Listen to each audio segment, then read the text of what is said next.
গত বছর ১৬ই ডিসেম্বর একটা ঝলমলে শীতের সকালে আমরা বেরিয়ে পড়েছিলাম রামকৃষ্ণ পরমহংসদেবের জন্মস্থান কামারপুকুরের উদ্দেশ্যে। তবে কামারপুকুর আমরা সরাসরি যাইনি, একটা জায়গা হয়ে গেছিলাম। সে জায়গাটা কোথায় সেটা জানতে আমাদের ভিডিওটা দেখতে থাকুন। আশা করছি আমাদের অন্যান্য ভিডিওর মতো এই ভিডিওটাও আপনাদের বেশ ভালোই লাগবে। ভালো লাগলে একটা কমেন্ট করে অবশ্যই জানাবেন। বোহেমিয়ান সোলসের সাথে আপনাদের যাত্রা শুভ হোক। গুড মর্নিং, আজকে আবার বেরিয়ে পড়লাম। আজ আমরা যাচ্ছি রামকৃষ্ণের জন্মস্থান কামারপুকুর। তবে একটা জায়গা হয়ে যাব, সেটা আপনাদেরকে যেতে যেতে পথেই দেখাবো।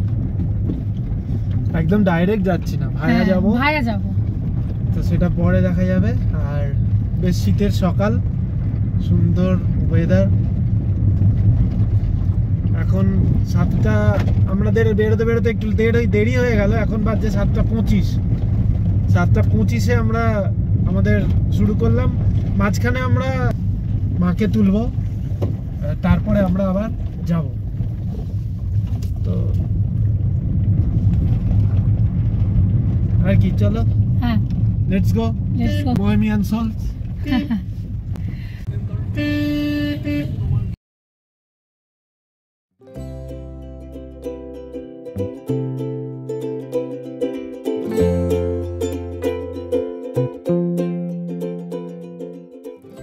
মাকে তুলে নিলাম, এবারে আমরা রওনা দেব।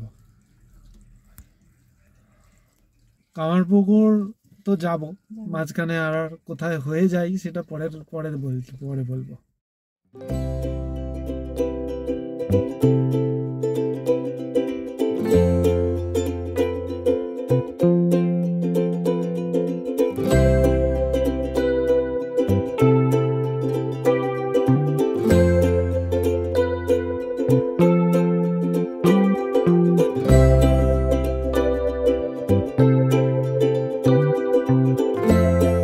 প্রতিটা জায়গা, প্রতিটা শহরের একটা আলাদা রূপ আছে বলে আমি মনে করি। আর সেই রূপটা এক একটা ঋতুতে এক এক রকম হয়, সে তো বটেই, এছাড়াও দিনের বিভিন্ন সময়েও পরিবর্তিত হয়। আমার কাছে শীতের ভোরের কুয়াশা মাখা কলকাতার এই রূপটা খুব সুন্দর লাগছিল।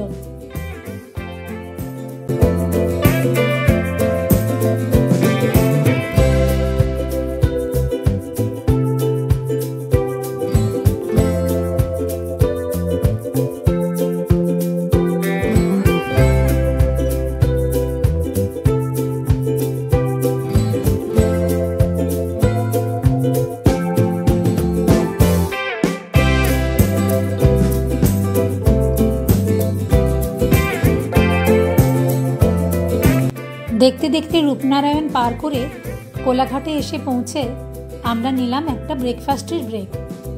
ব্রেকফাস্টে খেয়েছিলাম আলু পরোটা, সাথে আচার আর চানা মশলা। আর তারপরেই শীতের সকালে চা তো খেতেই হবে। তো চা আর জলখাবার খেয়ে আমরা আবার রওনা দিলাম।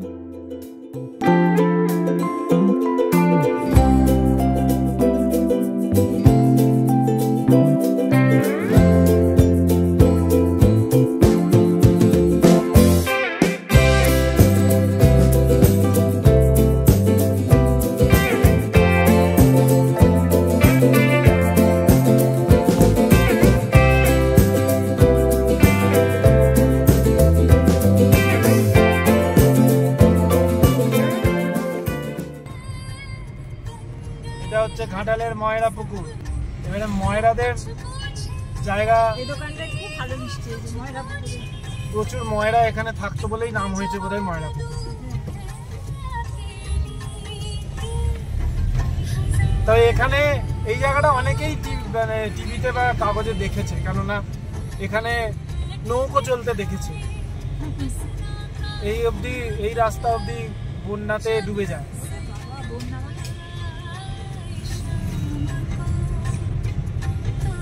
কেশপুর, বর্ধমান, মেদিনীপুর, আরামবাগ, বাঁকুড়া।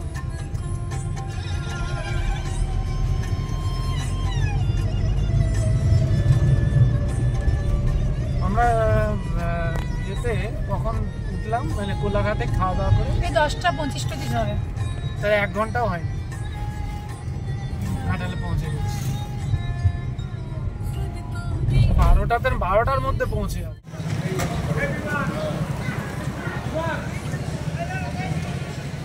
আমরা এখন রাস্তায় ঘাটালেই বিশালাক্ষী মন্দির বলে একটা মন্দিরে নেমেছি। রাস্তায় যাওয়ার পথেই এটা পড়ছে, তাই নেমে একবার দর্শন করে যাচ্ছি।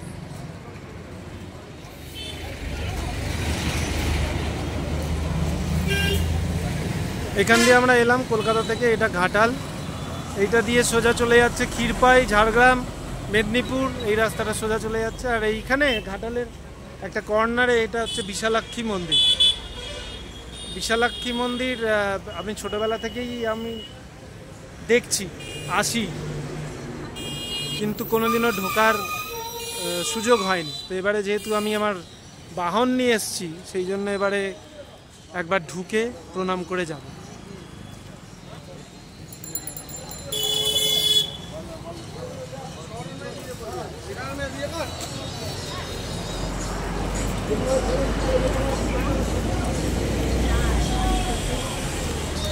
এই হচ্ছে মন্দির দালান।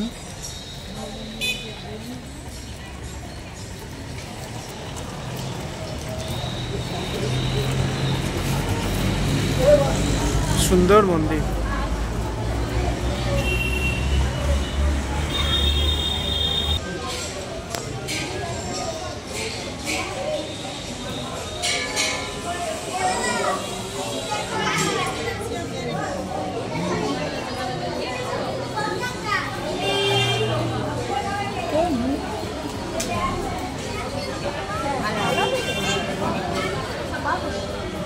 মা বিশালাক্ষী।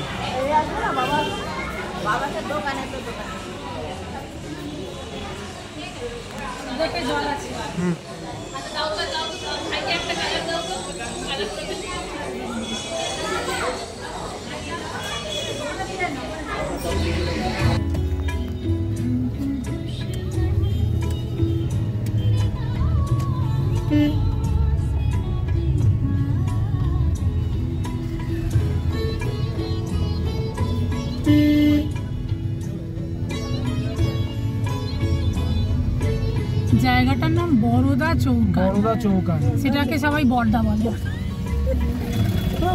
প্রচলিত হয়ে গেছে।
দেখে নিশ্চয়ই বুঝতে পারছেন, শহর ছেড়ে আমরা এসে পড়েছি এখন গ্রামে।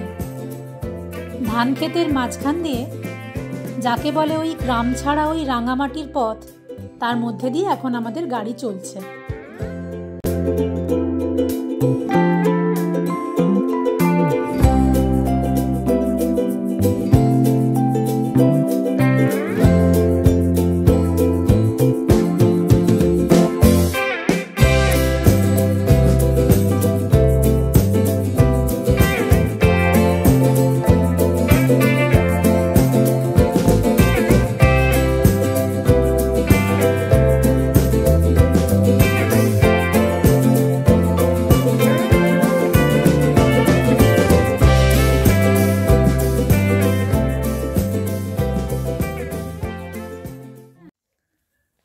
সকালবেলা যখন বেরোচ্ছিলাম তখন বললাম যে কোথায় যাচ্ছি, তো এসছি আমাদের গ্রামের বাড়িতে।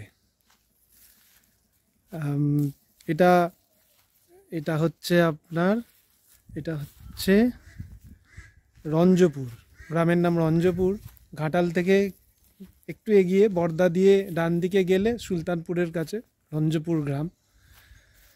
তো এখানে আসা হয় না, কেউই এখন আর থাকে না আমাদের পরিবারে।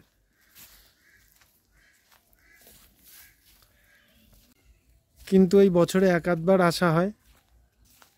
এইটা হচ্ছে আমাদের গ্রামের বাড়ি, সেই পুরনো বাড়ি, কেউ থাকে না এখন। চাবিটা খুলছি। এটা হচ্ছে আমাদের মন্দির, আমাদের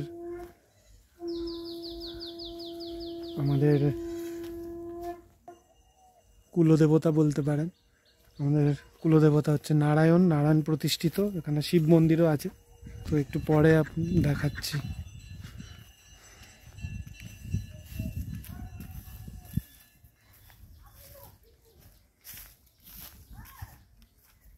এই হচ্ছে মন্দির।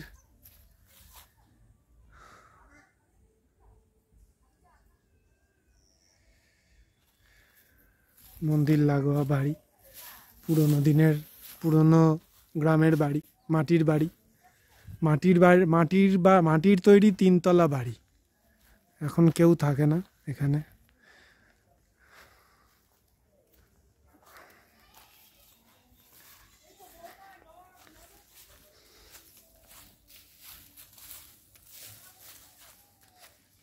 ওই দিকটাতে যাচ্ছি, ওই দিকটাতে আমাদের একটু জমি জমাও রয়েছে, সেই গ্রাম্য পরিবেশ। এই যে জমি রয়েছে,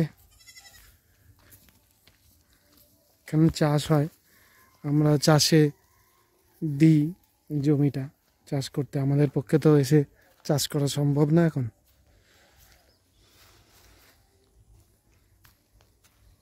কিন্তু এখনো আমাদেরই রয়েছে জমিগুলো। এক অদ্ভুত ফিলিংস।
এবারে ভেতরে ঢুকে দেখি কি অবস্থা। এইটা আমাদের একটা বারান্দা, এখন খুব খারাপ অবস্থা। নিচের তলার বারান্দা কত বড়।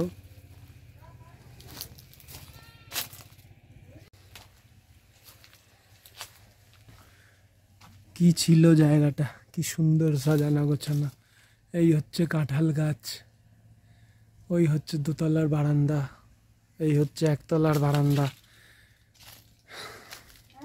এটা আগে বাথরুম ছিল, পাঁচিল ভেঙে গেছে।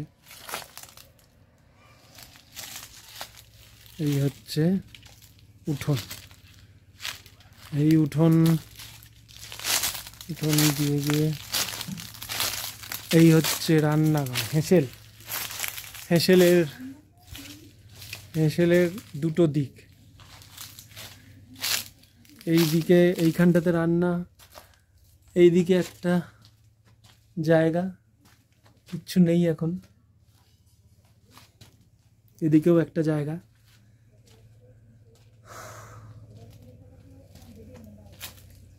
এই হচ্ছে বারান্দা, এখানে একটা ঘর, ওইটা পাশের বাড়ি। এই হচ্ছে বারান্দা। ছোটবেলায় এখানে কত এদিক ওদিক দৌড়াদৌড়ি করে গেছি।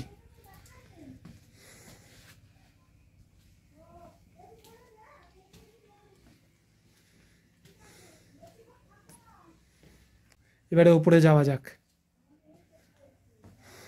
একতলার রুম।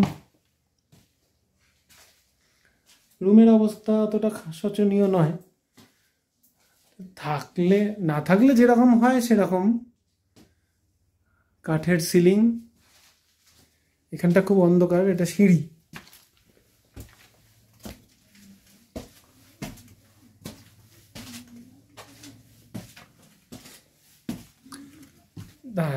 আলোটা জ্বালিয়ে দেখি জ্বলে কিনা, আলো আছে কিনা।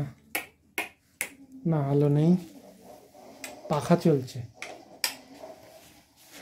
এটা দোতলার রুম, আর এটা 3 তলা যাওয়ার সিঁড়ি। এখন আর 3 তলা যাচ্ছি না, খুব অন্ধকার, খুব অন্ধকার। বারান্দাটা যাই,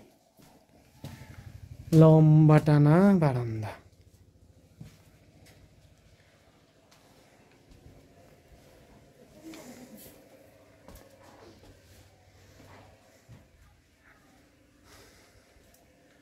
লম্বা বারান্দা এবং পরপর ঘর। এই যে পরপর সব ঘর, দাদাদের ঘর, আমাদের ঘর।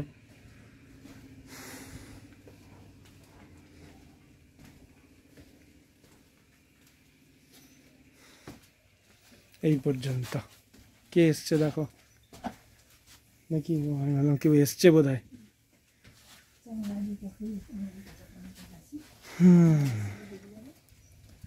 এই ওপর থেকে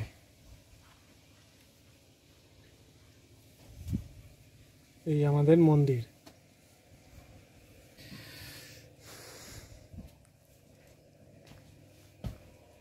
কিছু বলবে তুমি? কিছু বলতে চাও? তোমার কিরকম অভিজ্ঞতা, ফিলিংস? আমি তো খুবই কম এসেছি, সেই বিয়ের পরে পরে একবার দুবার। তবে এসে একটু মন খারাপই লাগছে। যখন প্রথম এসেছিলাম তখন বেশ জমজমাট ছিল, এখন একদম পরিত্যক্ত বাড়ি টাইপের হয়ে গেছে। শুনশান, কেউ নেই। না, জেঠিমা ছিল তখন জেঠিমা ছিল বলেই মানে এত সুন্দর মেইনটেইন। সবাই কলকাতায় এখন। আমরা জাটতুতো দাদারা, জেঠুদের ট্রি, আমাদের ট্রি সব এখন কলকাতায়। এখানে আর কেউ থাকে না।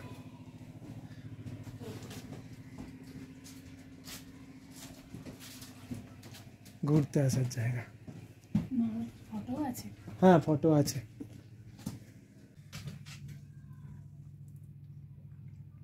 মা বাবার ছবি, বিয়ের পর তোলা সম্ভবত ছবিটা।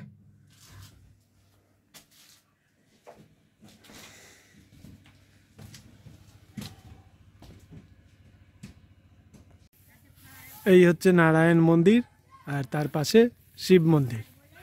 এটা আমাদের পরিবারের দেবতা নারায়ণ আর শিব মন্দির। ভেতরে যাই। 3 খিলানের মন্দির।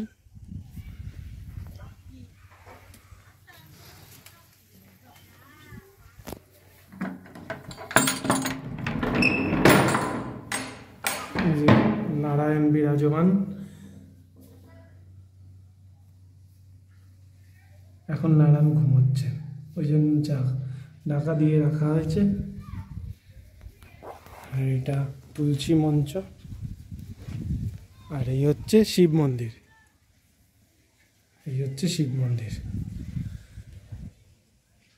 শিবলিঙ্গ রয়েছে, শাল দিয়ে, মুড়ি দিয়ে কেউ এই শালটা এখানে দান করেছে।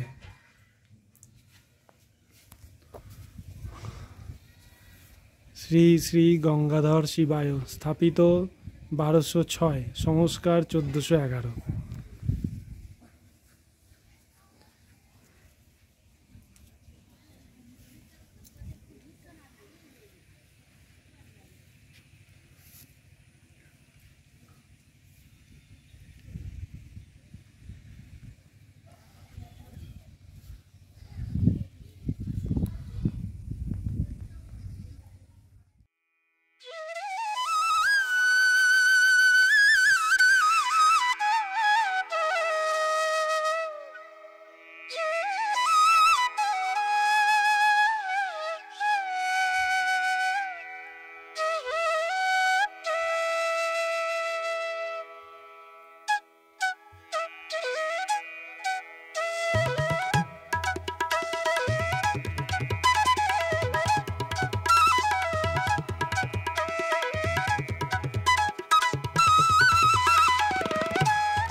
শান্ত, স্নিগ্ধ, সুন্দর গ্রাম্য পরিবেশটা বেশ কিছুক্ষণ উপভোগ করে বাড়ি থেকে আনা ফ্রায়েড রাইস আর আলুর দম দিয়ে লাঞ্চ সেরে আমরা বেরিয়ে পড়লাম আমাদের পরবর্তী গন্তব্যের উদ্দেশ্যে।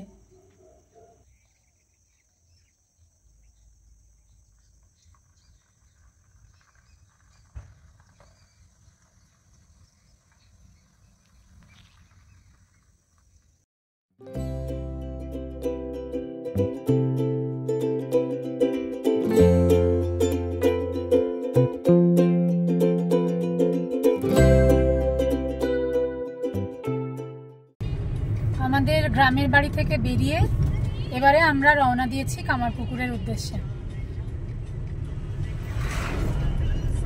এখান থেকে 22 কিলোমিটার। আচ্ছা, কত সময় লাগবে? 40-45 মিনিট লাগবে। কতক্ষণ লাগার কথা নয়, গুগল দেখাচ্ছে 40-45 মিনিট দেখাচ্ছে। দেখা যাক কতটা কি লাগে, সে তো পরে দেখা যাবে। কিন্তু রাস্তা খুব ভালো, কোনো অসুবিধা নেই, রাস্তা বেশ ভালো।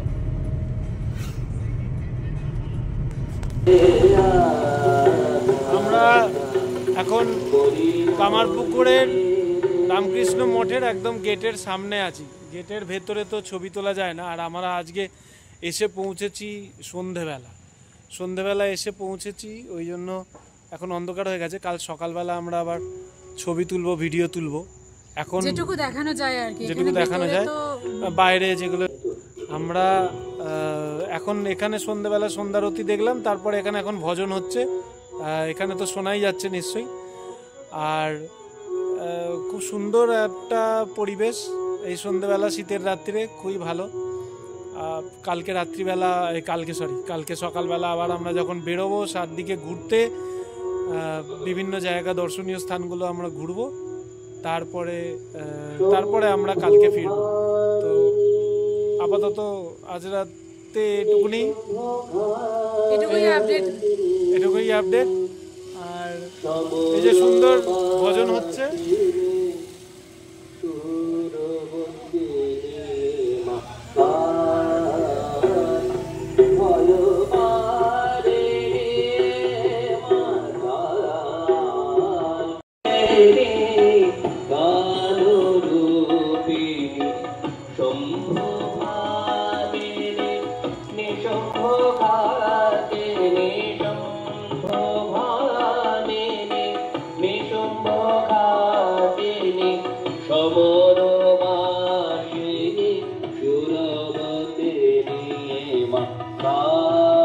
অনেকখানি ফাঁকা হয়ে গেছে রাস্তাঘাট, খুব একটা কেউ নেই এখন। মোটামুটি সন্ধেবেলা অনেক লোকজন ছিল এই আরতির সময়। আরতিটা শেষ হয়ে যাওয়ার পর অনেকে আস্তে আস্তে চলে গেছে। এখন রাত্রি 8টা বাজছে, 7:45 বাজছে। তো শীতের রাত্রি খুব একটা লোকজন নেই, ওই 1-2জন করে আছে। তাও সবাই এবারে আস্তে আস্তে যে যার পথে এগোচ্ছে। এবারে আমরাও হোটেলে ফিরবো। হোটেলে ফিরে একটু ফ্রেশ ট্রেশ হয়ে তারপরে ঘুমিয়ে পড়বো। আর কি করার আছে, আমরা রাত্রিবেলা হেঁটে যাচ্ছি, তার একটা ভিডিও থাকলো।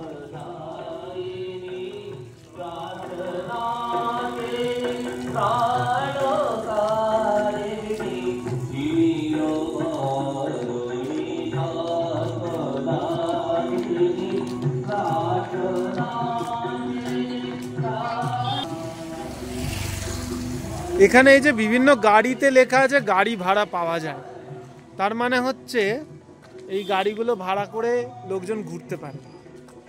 এর আগে অনেকগুলো গাড়ি আমি দেখেছি এরকম লেখা আছে গাড়ি ভাড়া পাওয়া যায়।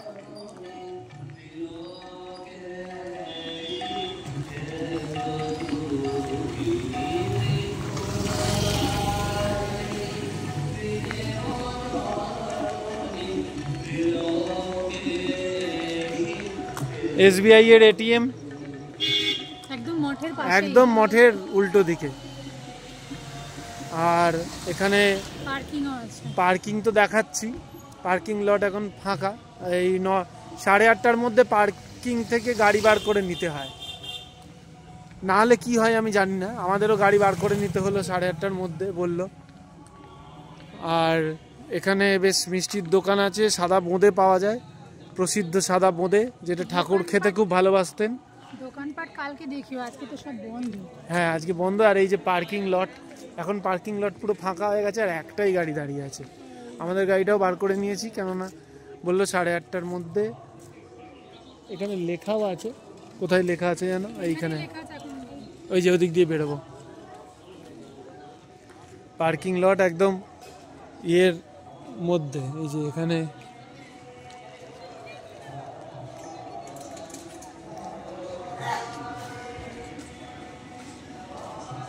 পার্কিং লট, খুব সুন্দর পার্কিং করা যাবে, কোনো অসুবিধাই নেই। এই চায়ের দোকান, এখানে বেশ কিছু লজ আছে, সাহা লজ, এরপর একটা Shivam lodge, Saha lodge, Shivam lodge, Gadadhar lodge, relax lodge, এই 4টে লজ মোটামুটি দেখতে পাচ্ছি পরপর 4টে। আমরা আছি গদাধর লজে।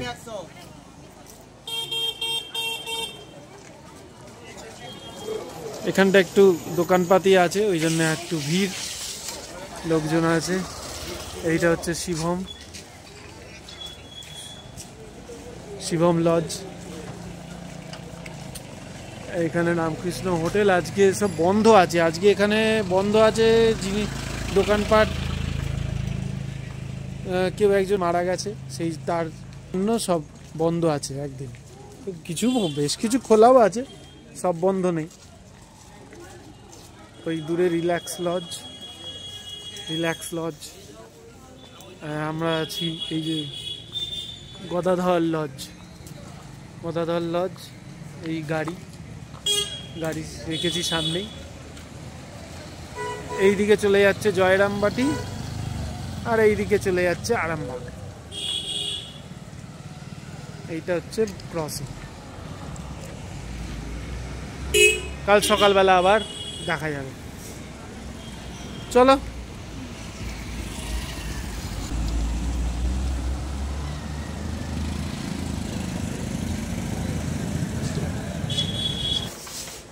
আচ্ছা, গদাধর লজে যিনি কেয়ারটেকার, আপনার নাম কি?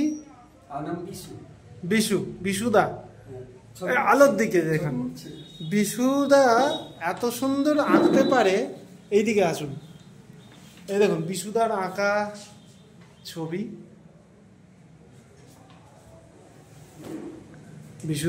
ছবি, আর এই হচ্ছে বিশুদা।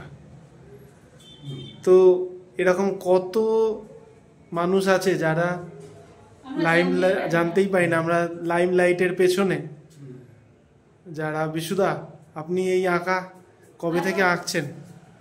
আমি অনেক আগে থেকে আঁকছেন, তাই তো? কোথাও শিখেছেন নাকি? হ্যাঁ, আমি ছেলেবেলা থেকে এইটা মানে করতে ভালোবাসি। আচ্ছা, এখন কি করবো, যখন কাজের ফাঁকে একটু করি।